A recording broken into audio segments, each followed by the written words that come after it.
Hi, this is Chef Paul, and today we're going to make something called Espagnole sauce, all right? So we're going to be making, it's one of the 5 mother sauces. In class we talked about the mother sauces, tomato sauce, right? The velouté sauce, the stock thickened with roux, the bechamel, you remember the white one we made Alfredo out of, and then hollandaise, benedicts and stuff like that. The other one is called Espagnole. Now Espagnole, or some places call it demi-glace, it's really a Espagnole is the correct term, and I'm going to show you how you make it. All right, your traditional Espagnole sauce is made with either veal stock or beef stock. We're going to be using beef stock, and I'm going to show you that in a minute. Mirepoix, right? Celery, carrots, and onions. Everyone knows that. And I have a little bit of tomato paste, and I am going to be putting, you don't have to, but I have some of this Merlot wine. You can use red wine in it if you don't have to. It adds a little bit extra rich flavor to it. So I'm going to put a little bit in because I got it. So then we're going to come back over here and I'm going to show you what we got going. It also is going to be thickened with that roux. Okay, I already started the roux. This is going to be a brown roux. Okay, so this is that roux. This is just flour and butter. And I'm slowly cooking it, right? So I'm just going to cook this for a little bit. And I'm going to turn it brown. And then we're going to add it to our Espagnole, which I'm going to show you in a minute. I have the beef stock over here. Which what I did was I didn't get beef bones or veal bones. What I did was I just went and got beef stock at the store, and then I added the mirepoix to it, right? And I cooked it down. So we have enough here, you know, trying to make a mock a little better than what you traditionally get. So I'm going to take this beef stock, and then I'm going to show you how we're going to turn that into Espagnole. All right, so you can see our roux is still cooking. It takes a little while. We're just going to let it go until it starts to turn brown. So it's going, and you can see I got hot here. We're going to go ahead and add our mirepoix. All right, so get that going. So what I'm trying to do now is I want to get this nice and seared.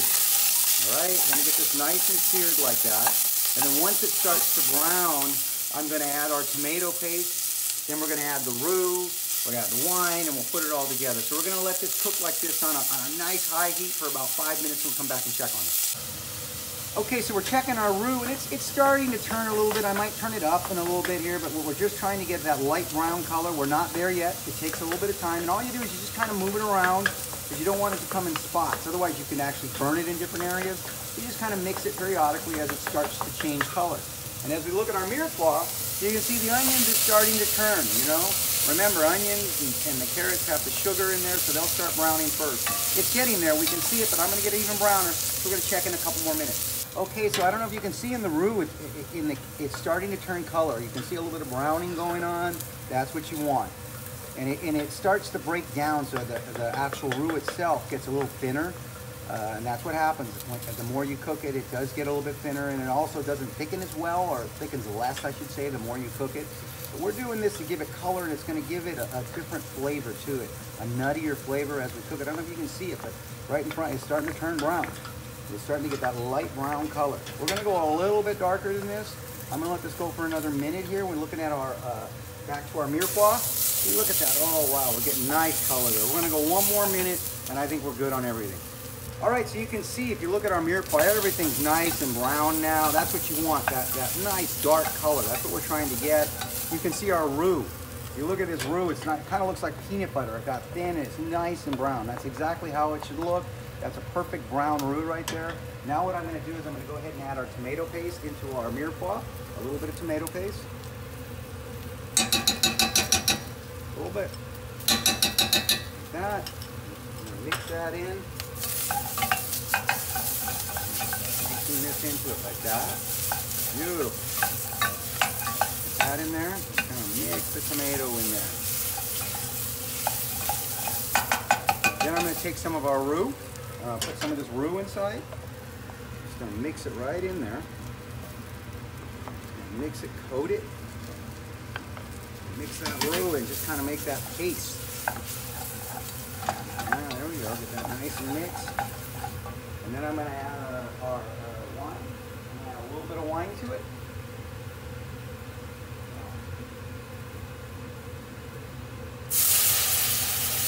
Right, just a little bit.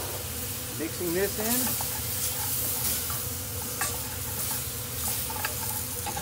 I'm going to add our stock.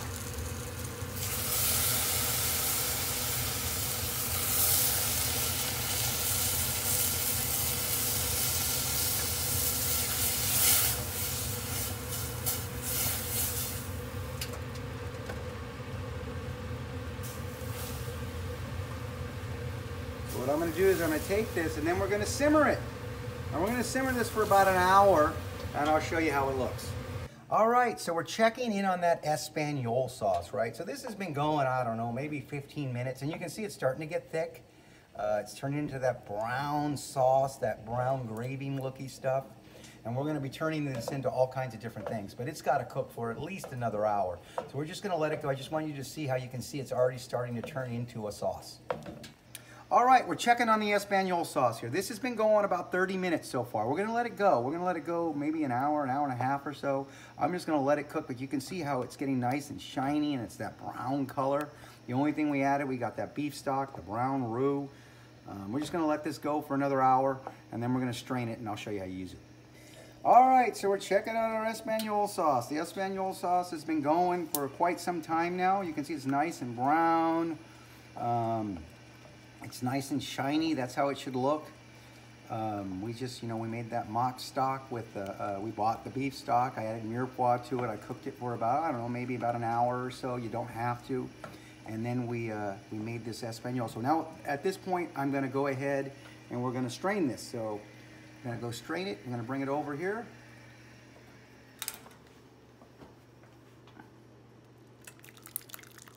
I'm just kind of go a little at a time. You pass it through. All that out. And we're just going to strain it. You just want to push it. So this is all the flavor, that mirepoix, the carrots, the celery. You just want to push it through. You get all that flavor. Onions. All right, I'm going to put some more in. All right, got it all here. And we keep pushing it through. Just going to keep pushing it through.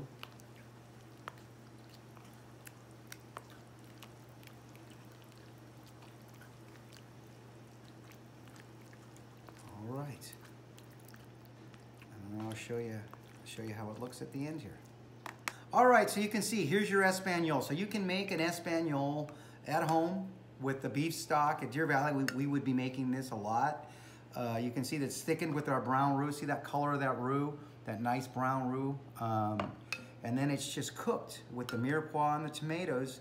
And this upcoming weeks, I'm gonna show you all the different things that we can make with this Espagnole mother sauce.